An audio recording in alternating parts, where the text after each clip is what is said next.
Today we are going to discuss acid base in water solution. तो last class में हम लोगों ने जो पढ़ा हुआ था वो reaction of acid and base with metal and non metal और metallic oxide with non metallic oxide, अलग अलग टाइप के रिएक्शन हमने पढ़े हुए थे एसिड बेस के। ठीक है, अब हम यहाँ से एसिड बेस के रिएक्शन जो है वो देखेंगे कि किस तरीके से एसिड बेस जो है वो रिएक्ट कर रहे हैं। ठीक है, तो आप देख रहे हैं यहाँ पे, तो acid produces H plus ion in presence of water, right. Acid जो है वो, ठीक है, जब उसको वाटर के प्रेजेंस में, तो H plus ion can not exist alone, right. They can exist in hydronium ion H3O plus. आप ये जो देख रहे हो, तो जब भी एसिड को आप वाटर के साथ रिएक्शन करोगे तो आप देखोगे कि ये जो है ये H प्लस आयन मतलब निकालता है। ठीक है, और H प्लस आयन जो होता है अलोन एग्जिस्ट नहीं करता, तो H plus ion can not exist alone, they exist as H3O plus यानी हाइड्रोनियम आयन। सिमिलरली यहाँ पे आप एक रिएक्शन देख रहे हो, तो यहाँ पे H plus plus H2O you will gap, तो हाइड्रोनियम आयन कैसे बनता है, H प्लस और उसमें H2O यानी वाटर के साथ जो H प्लस आयन होता है वो जब मिक्स करता है तो हाइड्रोनियम आयन बनता है। तो एक्चुअली हमको मिक्स किसको करना है, HCl एक क्या है, स्ट्रॉन्ग एसिड है। तो जब एक स्ट्रॉन्ग एसिड वाटर के साथ मिक्स होती है तो हमको हाइड्रोनियम आयन, ठीक है। तो ये जो आप H3O प्लस देख रहे हो, ये यहाँ पे हाइड्रोनियम आयन और ये क्लोरीन Cl माइनस आयन अलग हो रहा है। तो इस तरीके से हमको हाइड्रोनियम आयन में H प्लस के रूप में मिलता है एसिड में। ठीक है, सिमिलरली बेसिस जब डिसॉल्व होते हैं वाटर में, तो बेसिस जब वाटर में डिसॉल्व होते हैं तो OH माइनस आयंस देते हैं। क्या देते हैं, OH माइनस आयंस देते हैं। फॉर एग्जांपल NaOH को जब वाटर के साथ ट्रीटमेंट किया, वाटर के साथ रिएक्ट किया, तो आपको क्या हुआ, सोडियम Na प्लस आयन अलग हुआ और OH माइनस आयन अलग हुआ। सिमिलरली मैग्नीशियम ऑक्साइड को वाटर के साथ किया तो मैग्नीशियम 2 प्लस आयन अलग हो गया और OH माइनस आयन ये 2 टाइम्स हो गए, ये अलग हो गया। ठीक है, तो जब भी हमने बेसिस NaOH और MgOH ये क्या है, बेस है। मैग्नीशियम हाइड्रोक्साइड और सोडियम हाइड्रोक्साइड क्या है, बेसिस हैं। इनको जब भी वाटर के साथ ट्रीटमेंट किया तो इनने OH माइनस आयन जो है वो दिया।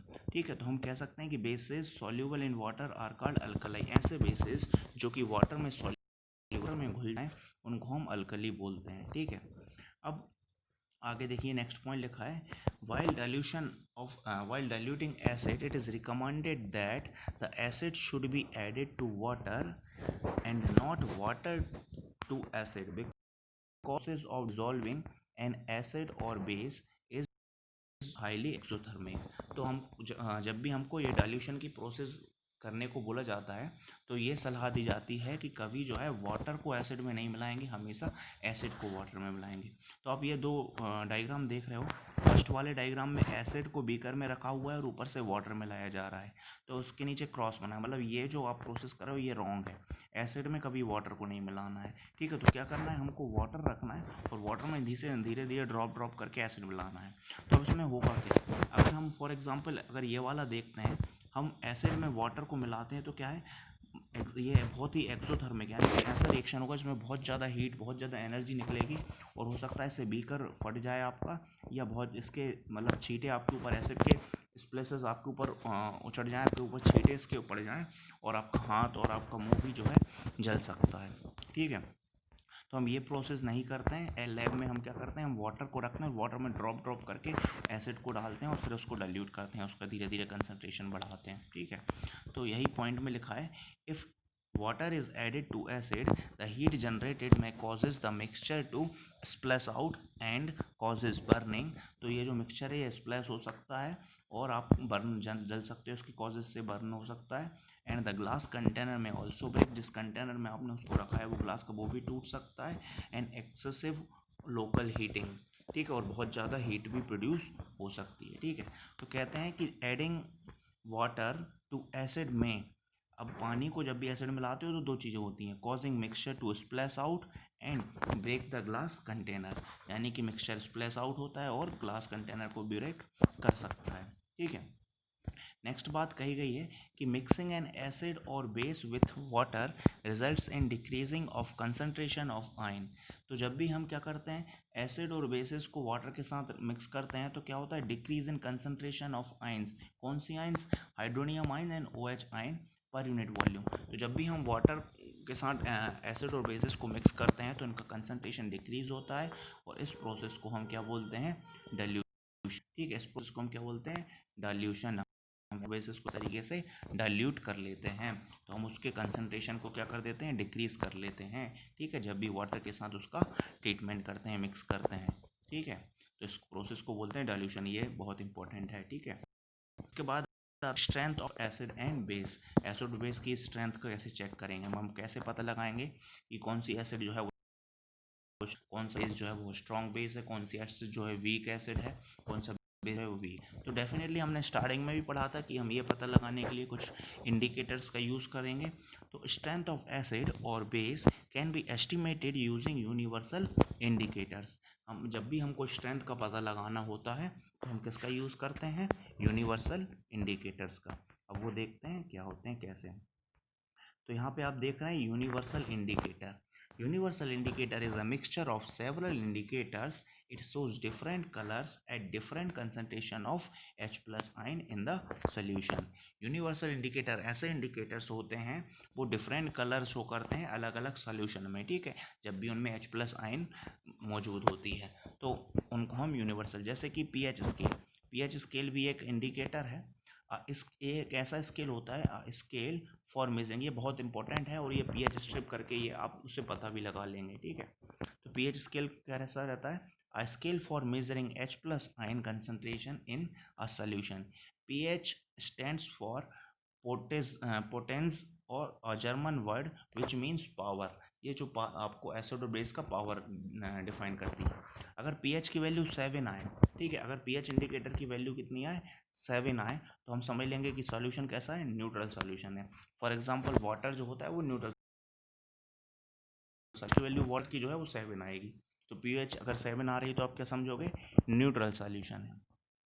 अगर पीएच आपकी देन 7 है यानी कि 7 से कम, मतलब 6 तक आए आपकी, है ना, तो लेस देन 7 अगर आपकी पीएच आती है तो आप समझेंगे कि ये कैसा सॉल्यूशन है, एसिडिक सॉल्यूशन है। कैसा सॉल्यूशन है। अगर पीएच आपकी जो है वो मोर देन 7 आ रही है, पीएच जो है आपकी अगर मोर देन 7 आ रही है तो आप क्या समझेंगे, बेसिक सॉल्यूशन है। वो आपका सॉल्यूशन कैसा है, बेसिक सॉल्यूशन है। मतलब 7 से 8 9 10 11 अप टू 14 तक आ रही है तो आप क्या समझेंगे, बेसिक सॉल्यूशन है। ठीक है, अब आप यहाँ पे एक देख रहे हैं, ये तो आप देख रहे हैं ये H+ आयन कंसंट्रेशन लिखा है इस डायग्राम के नीचे। ठीक है, उसका एरो बना हुआ है। तो आप जब राइट की ओर मूव करेंगे तो H+ आयन का कंसंट्रेशन क्या होगा, इंक्रीज होगा, यानी कि स्ट्रॉन्ग एसिड मिलेगी आपको। और जब आप लेफ्ट की ओर जाएंगे तो आप देख रहे हो यहाँ पे सबसे वीक एसिड्स बन दी हुई हैं, जैसे कि CH3COH, इथेनॉइक एसिड, ये काफ़ी वीक एसिड होती है, और कार्बोनेट एसिड ये भी बहुत वीक है। ठीक है, तो जब आप राइट की ओर यानी H+ आयन कंसंट्रेशन बढ़ेगा तो स्ट्रॉन्ग एसिड मिलेगी, और H+ आयन का अगर कंसंट्रेशन घटेगा तो आपको वीक एसिड मिलेगी। सिमिलरली OH आयन का कंसंट्रेशन अगर इंक्रीज होगा तो आपको स्ट्रॉन्ग बेसिस मिलेंगे, जैसे सोडियम हाइड्रोक्साइड, पोटेशियम हाइड्रोक्साइड।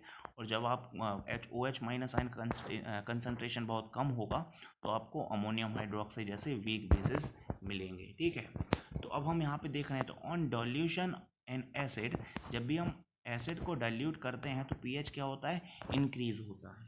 ठीक है, ध्यान से देखें, मतलब यानी कि पीएच अगर बहुत स्ट्रॉन्ग एसिड है तो उसका पीएच सपोज 1 है, तो आप उसको डाइल्यूट करोगे तो उसका पीएच 2 3 4 अप टू, यानी कि धीरे धीरे, तो जब एसिड का पीएच इंक्रीज होता है तो आप समझ लोगे कि एसिड जो है वो वीक पड़ रही है। ठीक है, और solution of base pH decreases, जैसे कोई स्ट्रॉन्ग बेस है उसका पीएच वैल्यू है 14, और जब आप उसको डाइल्यूट करोगे तो धीरे धीरे पीएच जो है वो डिक्रीज होगा, यानी 13 12 11 10 इस तरीके से डिक्रीज होगा। ठीक है, तो आप देख रहे हैं, तो स्ट्रॉन्ग एसिड जो है वो 1 के पास में रहेगी और स्ट्रॉन्ग बेस जो है वो 14 के पास होगा। तो जब स्ट्रॉन्ग बेस को डाइल्यूट करोगे तो वो स्ट्रॉन्ग एसिड को डाइल्यूट करोगे तो उसकी पीएच इंक्रीज होगी। ठीक है, तो ये आप डायग्राम से इसको बना के समझ सकते हैं। अब यहाँ पे आप देख रहे हो ये टेबल है, ये बता रही है आपको importance of pH in everyday life. आपकी हर दिन की जो लाइफ में पीएच का क्या इंपॉर्टेंस है, तो देखिए, जैसे अगर मैं बोलूँ कि plants and animal are pH sensitive, plants जो होते हैं और एनिमल होते हैं वो कैसे होते हैं, पीएच सेंसिटिव। जैसे कि आवर बॉडी, ह्यूमन बॉडी जो है, हमारी body work with in the range of pH 7 to 7.8। हमारी बॉडी जो है वो जिस pH के अंदर काम करती है उसकी रेंज क्या है, 7 से लेके 7.8, यानी कि हम न्यूट्रल वैल्यू और थोड़ा सा बेसिक वैल्यू में, क्योंकि हम जो सोप से नहाते हैं वो बेसिक होती है, ठीक है, तो हमको हमारी बॉडी को मतलब कोई प्रॉब्लम नहीं करती है, तो न्यूट्रल से बेस के हम एसिड वाली चीज़ों से नहीं नहाते हैं। When pH of rain water is less than 5.6 it is called acid rain. आप लोगों ने सुना होगा काफ़ी जगह कि भाई एसिड रेन जो है उससे काफ़ी प्रॉब्लम आ रही हैं, फसलें जो हैं वो ख़राब हो जाती हैं, और इवन इंसानों को भी और आपकी स्किन के लिए भी जो है वो काफ़ी हानिकारक होती है। तो pH of rain water is less than 5.6, अगर किसी भी जो बारिश हो रही है रेन वाटर उसकी pH 5.6 से कम है, then it is called acid rain, उसको हम क्या बोलेंगे, acid rain. pH of soil, soil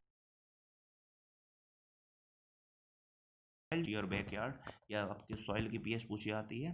plant required a specific pH range for their healthy growth, ठीक है, तो अपनी ग्रोथ के लिए pH हर प्लांट की अलग अलग टाइप की स्पेसिफिक pH होती है, उस पर वो प्लांट वर्क करते हैं, ठीक है।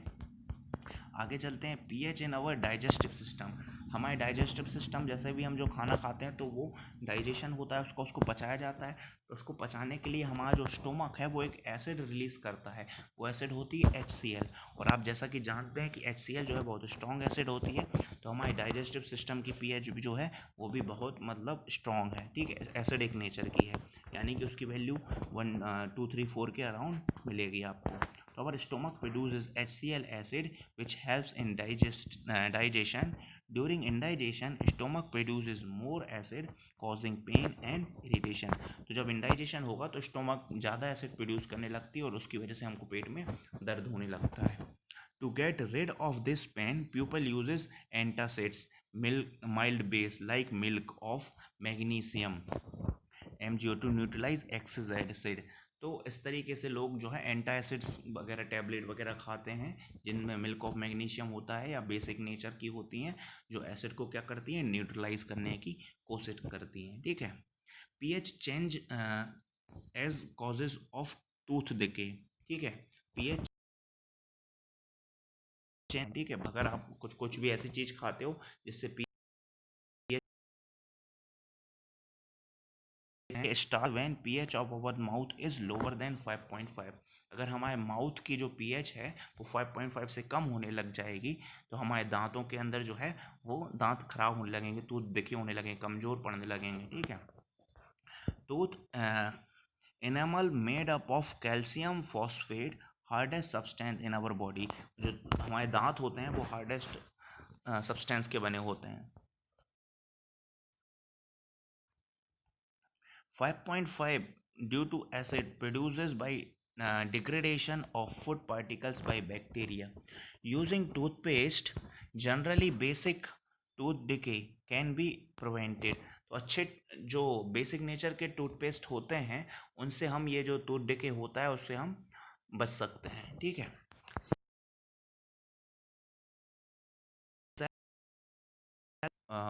वेरफेयर, bee sting leaving an acid which causes pain and irritation. Use of a mild bases like baking soda or stung area gives relief.